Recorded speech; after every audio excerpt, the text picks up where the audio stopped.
여러분 안녕하세요. 9월 11일 온라인 새벽기도에 오신 여러분을 환영하고 축복합니다. 오늘 하루도 에녹처럼 하나님과 동행함으로 나에게는 다른 것이 아니라 하나님 그분이 가장 큰 복임을 경험하는 여러분 모두의 귀한 하루가 되시기를 간절히 소원합니다. 오늘 우리에게 주시는 하나님 말씀은 창세기 43장 11절에서 15절까지입니다. 창세기 43장 11절에서 15절까지를 함께 읽어보도록 하겠습니다. 그들의 아버지 이스라엘이 그들에게 이르되 그러할진대 이렇게 하라. 너희는 이 땅의 아름다운 소산을 그릇에 담아 가지고 내려가서 그 사람에게 예물로 드릴지니 곧 위향조금과 꿀조금과 향품과 모략과 위향나무 열매와 감복숭아이니라. 너희 손에 갑절의 돈을 가지고 너희 자루 아귀에 도로 넣어져 있던 그 돈을 다시 가지고 가라. 혹 잘못이 있었을까 두렵도다. 내 아우도 데리고 떠나 다시 그 사람에게로 가라. 전능하신 하나님께서 그 사람 앞에서 너희에게 은혜를 베푸사 그 사람으로 너희 다른 형제와 베냐민을 돌려보내게 하시기를 원하노라. 내가 자식을 잃게 되면 이르리로다. 그 형제들이 예물을 마련하고 갑절의 돈을 자기들의 손에 가지고 베냐민을 데리고 애굽에 내려가서 요셉 앞에 서니라. 아멘. 오늘 시간은 내려놓을 때 비로소 보이는 것, 내려놓을 때 비로소 보이는 것 이란 제목으로 함께 말씀을 나누도록 하겠습니다. 우리가 살아가다 보면 내가 다른 거는 다 포기해도 이건 절대 포기 못하겠다 하는 게 각자 하나씩은 있을 것 같습니다. 어떤 분은 내가 지금까지 열심히 모은 돈이, 어떤 분은 내가 정말로 좋아하는 취미생활이, 어떤 분은 내가 지금까지 애지중지 키운 나의 자녀가 그런 존재일 수 있습니다. 또 어떤 분은 이 자존심이 내가 어떤 것과도 바꿀 수가 없는 그런 가장 중요한 또 가치인 분도 계시더라고요. 사람마다 다 다를 건데 오늘 본문에 소개되는 야곱에게는 그의 아들 베냐민이 그런 존재였습니다. 창세기 43장의 1절은 이렇게 시작하죠. 그 땅에 기근이 심하고. 이때는요 이제 7년의 흉년이 시작된 지 2년밖에 안 되었을 때였습니다. 아직 흉년이 5년이나 남았습니다. 그런데 2절에 보니까 그들이 애굽에서 가져온 곡식을 다 먹으며 큰일 났습니다. 7년이 흉년인데 애굽에서 받아온 곡식을 2년 만에 다 먹어버린 것입니다. 이제 먹을 것이 다 떨어진 것이죠. 그러자 아버지 야곱은 아들들에게 말합니다. 2절에 보니까 다시 가서 우리를 위하여 양식을 조금 사오라. 그런데 여러분 기억나시죠? 지난번에 야곱이 아들들에게 너희들 지금 흉년이 왔는데 뭐하냐? 지금 애굽 땅에는 곡식이 많다던데 너희들 뭐하고 지금 가만히 앉아있느냐? 빨리 가서 곡식을 구해오느라 하면서 호통을 치고 등을 떠밀면서 아들들을 애굽으로 보냈죠. 그런데 오늘 본문은 뭔가 뉘앙스가 조금 다르지 않습니까? 다시 가서 우리를 위하여 양식을 좀 사오라. 히브리 원문상으로도 보면 훨씬 더 부드러운 표현입니다. 지금 말로 바꾸면 가서 양식 좀 사와 줄래? 이렇게 이야기하고 있는 거예요. 그 이유가 무엇일까요? 지금 당장 아들들이 양식을 애굽에서 사오지 못함이 돈이 없어서가 아니라 바로 야곱 자신이 막내 아들 베냐민을 함께 보내주지 않았음을 알기 때문이죠. 그러다 보니까 강하게 이야기를 하지 못하는 것입니다. 이때 아들 유다가 기다렸다는 듯이 아버지를 설득합니다. 애굽의 총리가 아우를 데려오지 않으면 다시는 얼굴을 못 볼 것이라 말했기 때문에 베냐민을 함께 보내주지 않으면 우리가 갈 수가 없습니다. 아버지 베냐민을 같이 갈 수 있도록 허락해 주십시오. 하니까 이 또 야곱이 역정을 냅니다. 아니 왜 너희들이 그렇게 쓸데없는 말을 해가지고 왜 이 아우가 있단 말을 해가지고 이렇게 곤란한 상황을 만드냐 하니까 또 이 유다도 지지 않습니다. 아니 우리한테 아버지가 살아 계시냐 너희들한테 동생이 있느냐 물어보는데 우리가 어떻게 합니까? 그리고 대답하면 이렇게 동생 데리고 오라고 할지 우리가 어떻게 알았습니까? 이렇게 이제 신랑이 오가요. 그러면서 유다가 한마디를 더 붙입니다. 아버지, 베냐민을 저희들과 함께 보내주시면 저희들이 지금 당장 갔다 오겠습니다. 그러면 아버지도 살고 우리의 자녀들도 살고 모두가 살 수 있는 방법 아니겠습니까? 이렇게 가만히 있다가 우리 다 굶어 죽습니다. 아버지, 못 믿으시겠으면 제 목숨을 담보로 걸 테니까 제가 목숨을 걸고 베냐민을 지킬 테니까 저희들을 보내주십시오. 아버지만 이렇게 고집 안 부리셨으면 우리 2번은 더 갔다 왔을 것 같습니다. 이렇게 이야기를 하는 것이 오늘 본문 3절부터 10절까지의 내용입니다. 야곱은요, 아직도 하나님께 전적으로 맡기지 못하고 또 지금까지 그랬던 것처럼 자신이 사랑하는 것을 놓지 않고 꽉 붙잡고 있는 모습을 보게 됩니다. 내 아들 베냐민, 내가 그토록 사랑했던 라헬이 낳은 2 아들 요셉과 베냐민 중에 요셉을 내가 이미 이제는 잃었고 이 베냐민만은 내가 어떻게 하든지 내 품에서 지켜야 된다. 이 베냐민은 요셉처럼 내가 보낼 수가 없다 하면서 이렇게 품에 꽉 안고 있는 것이죠. 사람들은 자신의 노력과 열심, 또 세상의 것을 통해서 스스로 만족할 만한 의에 이를 수 있다고 생각을 합니다. 야곱도 지금까지 살아온 방식대로 자신이 사랑하고 의지하는 것을 움켜잡아야만 내가 원하는 삶을 살 수 있다고 지금도 생각하고 있는 것이죠. 사랑하는 성도 여러분, 우리도 야곱처럼 스스로의 노력과 열심을 통해서 세상 것을 추구하며 살아가고 있지는 않습니까? 하지만 이런 삶의 방식은 하나님이 아닌 자기 의의 기반을 두기 때문에 하나님께서 결코 기뻐하시지 않습니다. 자신의 노력과 열심과 세상 것을 의지하며 살아가는 사람은 결국은 더 큰 영적인 기근을 만나고 이렇게 야곱처럼 허덕이게 되는 것이죠. 삶의 평안과 기쁨을 얻고자 하지만 오히려 채울 수가 없는 목마름과 궁핍함을 그 삶 가운데 경험하게 되는 것입니다. 혹시 여러분에게는 어떤 베냐민이 있습니까? 다른 것은 다 버려도 내가 이것만은 버릴 수 없다고 여러분이 붙잡고 있는 베냐민은 과연 어떤 것입니까? 지금 붙들고 의지하고 있는 것을 잃어버리면 내 인생이 끝날 것 같은, 내 인생이 의미가 없어져 버릴 것 같은 그런 두려움이 있지는 않습니까? 사실은 사람이란 존재가 그런 것 같습니다. 사람은 보이지 않는 하나님보다 보이는 세상 것을 더 의지하려고 합니다. 이스라엘 백성들도 하나님도 보이지 않고 또 모세까지도 산에 올라가서 그들 눈에 보이지 않자 보이는 금송아지를 만들어서 그들의 신으로 섬겼죠. 이처럼 우리도 보이는 것을 하나님처럼 섬기고 믿는다면 세상에 속한 이 모든 것들은 결국 언젠가 다 무너져 버림을 우리는 빨리 깨달아야 합니다. 그것이 우리가 사는 길이기 때문입니다. 야곱도 이제는 자신이 놓을 수밖에 없음을, 아니 놓아야 함을 이제 인정하게 되었습니다. 그래서 13절에서 이렇게 말하죠. 내 아우도 데리고 떠나 다시 그 사람에게로 가라. 데려가라. 이 베냐민 이제는 데려가라. 드디어 베냐민을 내려놓습니다. 그리고 그의 아들들에게 맡깁니다. 지금까지 내가 이 베냐민을 어떻게 하든지 붙잡고 있고 싶었는데, 그런데 이제는 불가항력적임을 이 야곱도 인정한 것이죠. 내가 어떻게 할 수 없음을, 내가 내려놓아야만 일이 해결될 수 있음을 야곱이 한 번 더 깨닫는 것입니다.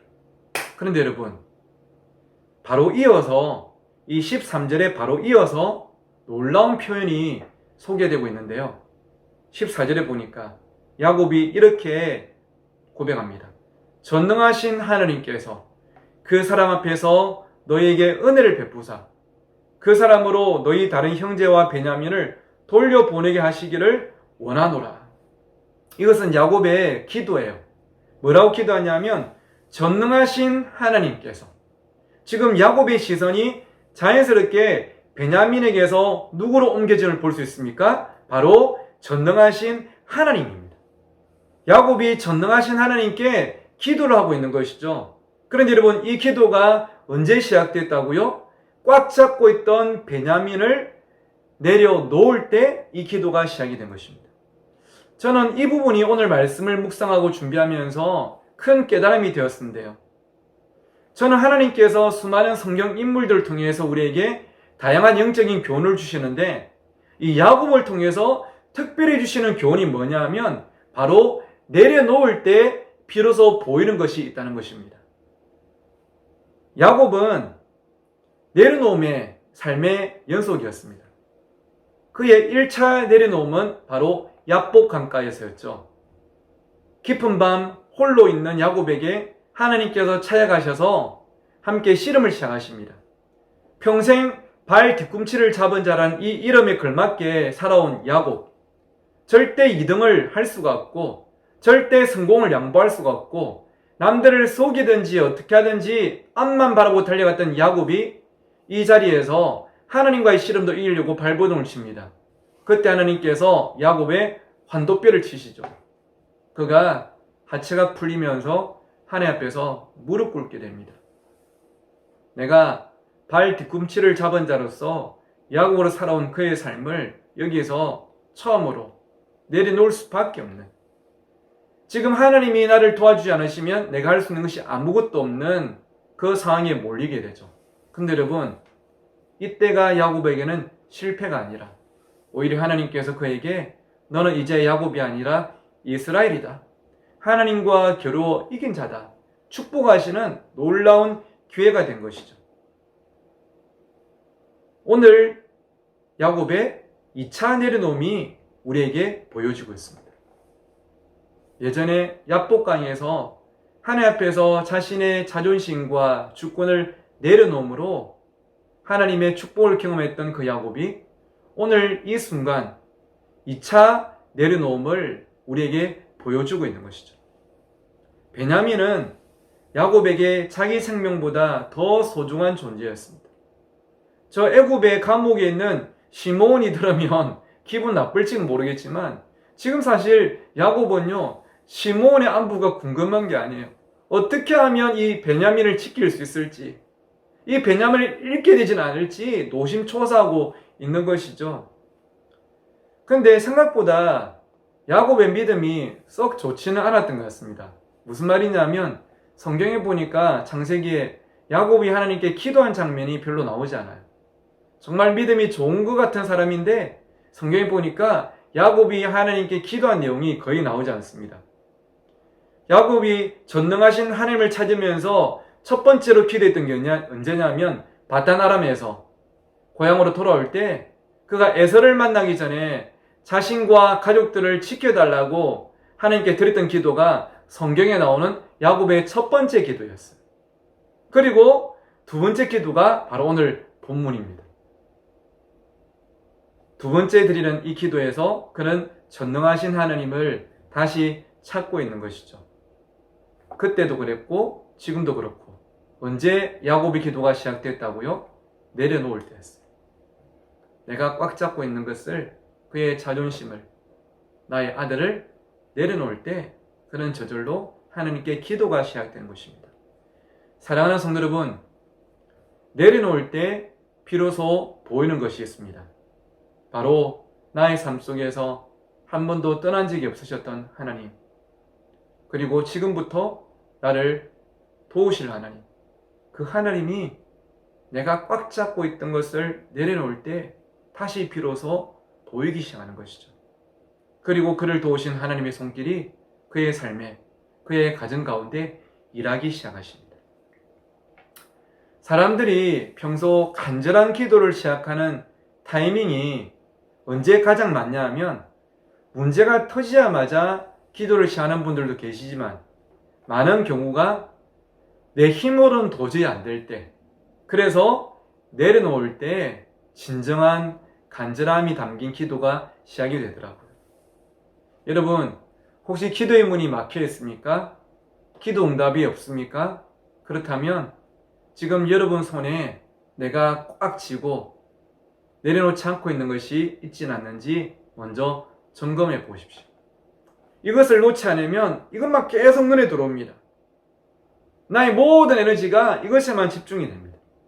그런데 여러분, 자녀를 키우면서 인간관계 속에서 사업을 하시면서 가정을 돌보시면서 내가 죽어도 놓지 못하는 이것을 그냥 포기하는 것이 아니라 하나님 앞에 내려놓을 때 그때부터 나의 시선이 하나님께 집중되고 나의 입술이 하나님께 기도하기 시작하고 나의 귀가 하나님의 음성을 듣기 시작한다는 것이죠.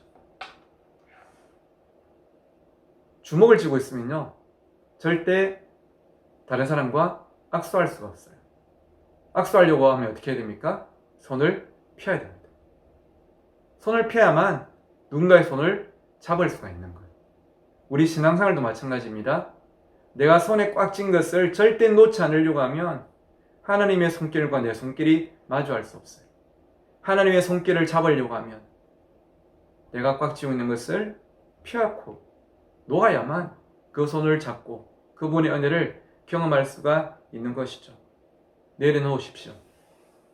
돈에 대한 애착도, 하나님보다 앞서는 인간관계도, 대나무보다 더 강한 자존심도, 자녀에 대한 과한 기대도 내려놓을 때 비로소 하나님이 보이기 시작합니다. 저는 오늘 하루도 여러분의 시선이 여러분이 가장 소중하게 생각하는 또 하나의 우상을 향하는 것이 아니라 우리 모두의 시선이 살아계신 하나님께, 전능하신 하나님께 맞춰지고 그래서 그 하나님의 일하심을 경험하는 복된 하루가 꼭 되셨으면 좋겠습니다. 오늘 아침에는 시선이란 체험을 함께 나누고 싶습니다. 내게로부터 눈을 들어 주를 보기 시작할 때 하나님께서 우리 삶 가운데 일하심이 우리 모두에게 경험되고 우리의 삶은 하나님 나라의 역사로서 쓰여지는 복된 삶이 될 줄 믿습니다. 오늘도 여러분 모두의 삶이 그런 은혜의 삶이 되시기를, 하나님과 동행하는 삶이 되시기를 간절히 축복합니다. 제가 기도하겠습니다.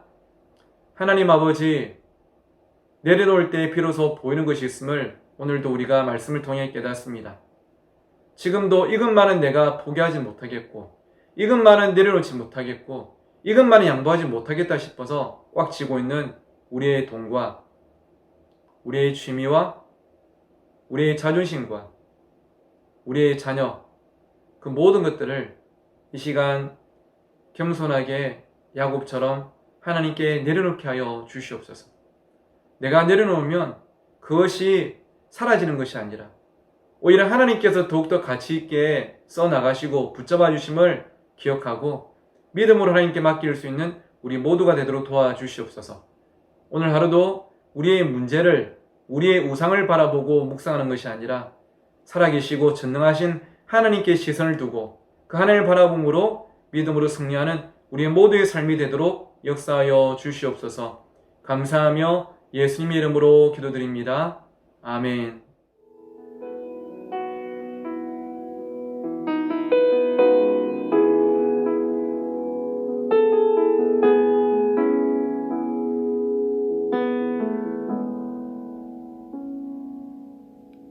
내게로부터 눈을 들어 주를 보기 시작할 때 주의 일을 보겠네.